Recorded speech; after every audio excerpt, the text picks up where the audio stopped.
Hello, everyone. Today I'm going to be talking about. I'm actually going to be starting the first of a series of what I call the perfect marriage. It's going to be a series where I'll be talking to you about marriage, talking to you about that institution that we all call marriage. So today I'm going to be talking about choosing the right partner. How do you choose the right partner? How do you know this is the woman I'm to marry? This is the man I'm to marry? For ladies out there. Now, I'm going to be drawing from my experiences, drawing from material that I have come across years. My name is Abayomi Disu. I live in Nigeria, and I like to talk to people frankly about their lives. And specifically at this point, I'll be talking to you about marriage. So choosing the right partner. By the way, don't forget to like, share, and subscribe so that whenever I drop a video, it comes to you. Now, marriage, choosing the right partner. Now, the first thing I want you to know is, at the back of your mind, you should have this question: why do I want to be married? Because the answer to that question actually guides your decisions as to who you're going to be with. Now, we are told that marriage is a one-time decision. It can make or it can mar a man's life, a woman's life. So, have that question in the back of your mind: why do I want to get married? Some marry for economic reasons. Some marry due to peer pressure. Some marry to achieve an end. Probably maintain the same social circle.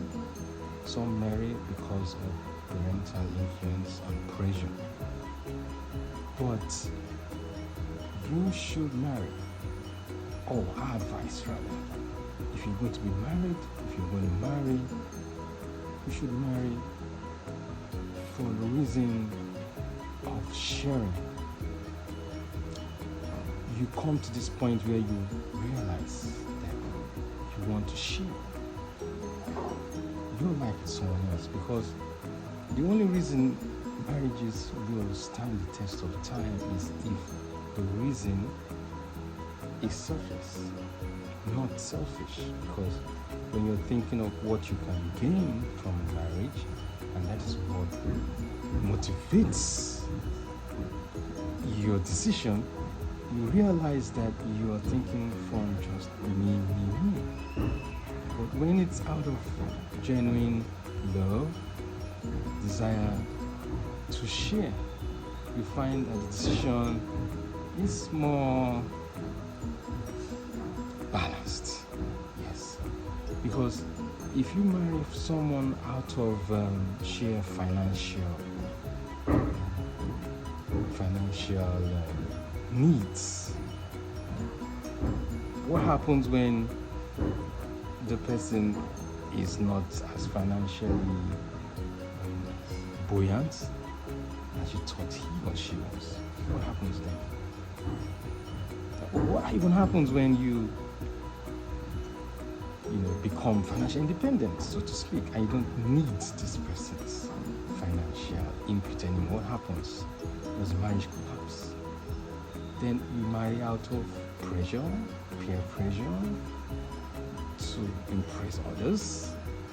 What happens when that happens and probably one or two of your friends are having problems in their marriages, and you're like, oh, even the people I'm trying to impress are not getting it?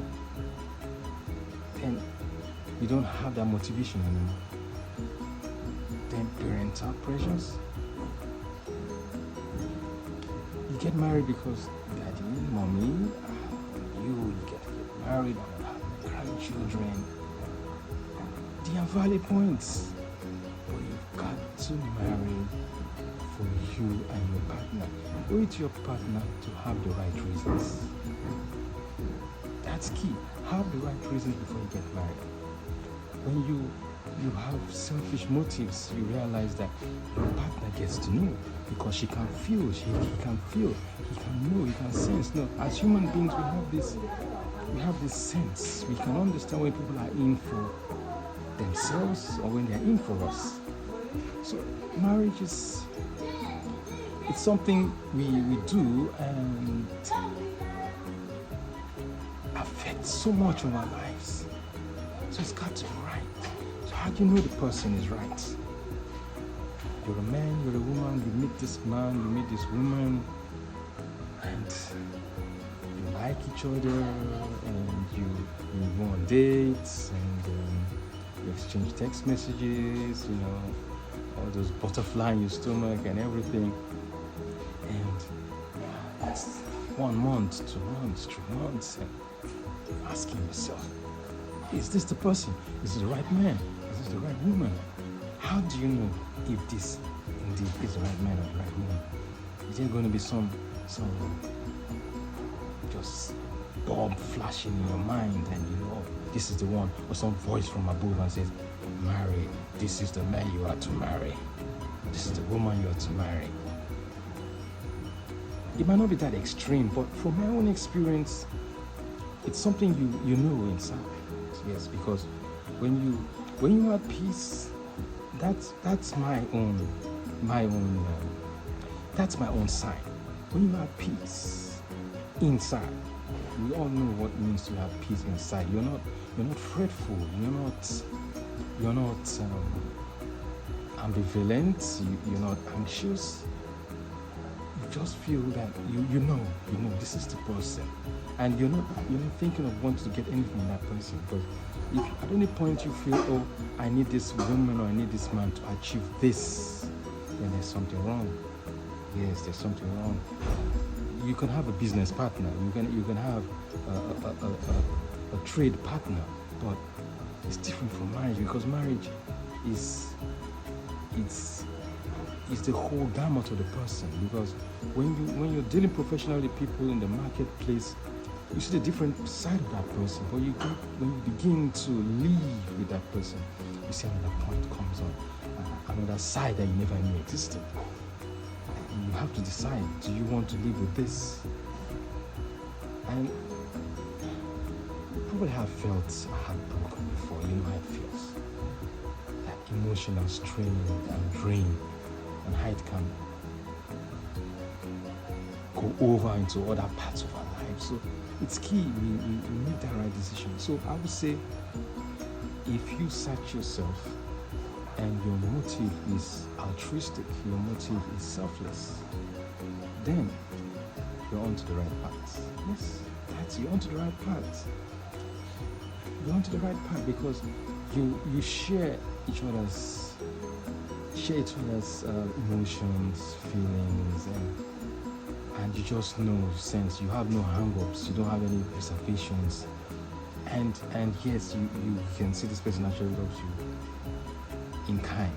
Then that might be a sign that yes, this is the person I'm to marry. Yes,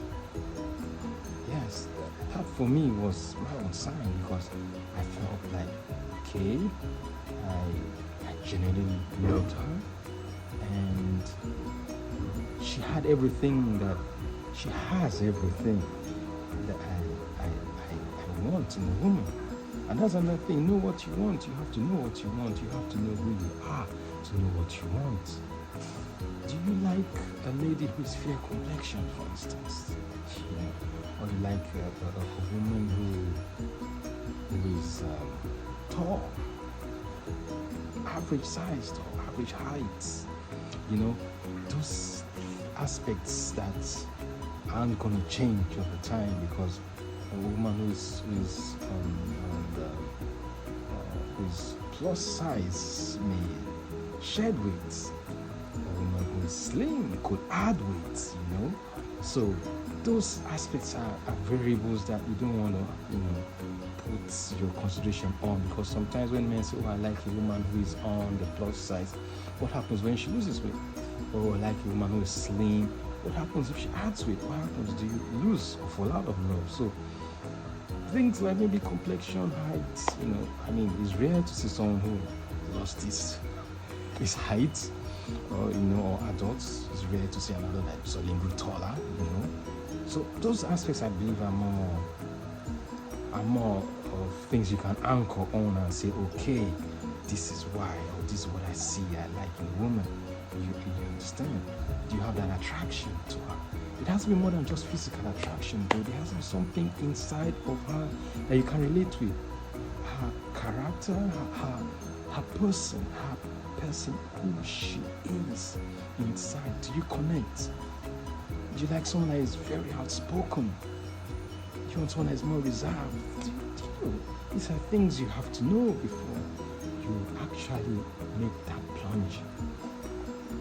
Yes, very key, very important. So know who you are, know what you want. Marry the woman or marry the man that has the qualities that you are looking out for, because it's important. But after the first, initial, highlight, attraction, the marriage and all that, you begin to see the real person. It has to be someone you actually want. You have men who, after getting married, they begin to go into extramarital affairs. Why? You're a man, you love fair complexion woman, and you decide to marry a woman that is dark. Complexion. I'm dark. You're not really dark. It's just about choice of what you want or preference. So if you love a woman who is fair complexion, heaven's sake, marry one. No point, marrying someone that you're not your spec. Then you start having roving eyes after getting married. And what's the point? You're a woman, you love a man who's dark complexioned. Marry one who's dark complexioned. There's no shaming here. You're all created differently. It's all about marriage. You're talking something serious here. So marry the person that excites you, that meets what you love, what attracts you in the opposites. Gender. It's important. We all have those things that attract us. But then we have to be sure what attracts us are not things that are temporary. Like I said, chances of a woman remaining fair rest of her life, throughout her life, are very high. As far against things like weight and all that. So know that. So now know that. So know that. Know what you want. Go for what you want. Marry the woman as you expect, so you don't go outside. Things like knowing how to cook and all that are things that can be learned. She can cook, she can't cook, she can learn it. But these other aspects that that are there, that are permanent, that cannot be changed. I can't do anything as an adult about my height or complexion. Things like that. And it becomes very simple. Other things you can change.